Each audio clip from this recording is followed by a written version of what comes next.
ప్రపంచ మానవులారా, ఈ భూమి పుట్టి ఎన్ని లక్షల సంవత్సరాలైందో చెప్పండి.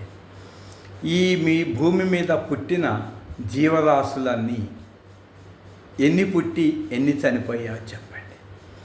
ఆ చనిపోయిన శరీరాల మసి అంతా కుప్ప చేస్తే ఎన్ని టన్నులు అవుతుందో చెప్పండి.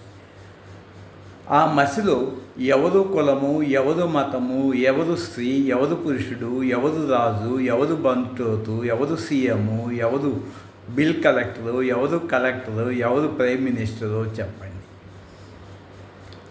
పుట్టిన కాంచి జీవులు చనిపోయేదాకా శోకించిన శోకము ఎన్ని కోట్ల లీటర్లు అవుతుందో లేదా ఒక నది అవుతుందో ఆలోచించి చెప్పండి. ఈ లిస్టు మడికి తీయండి. ఇలా లిస్టు తీస్తే సరిపోతుంది. ఎవరైనా చనిపోయినప్పుడు 1 గ్రాము బూడిద నాకు డొనేషన్ చేయండి, అది ఎగ్జిబిషన్లో పెడతాను.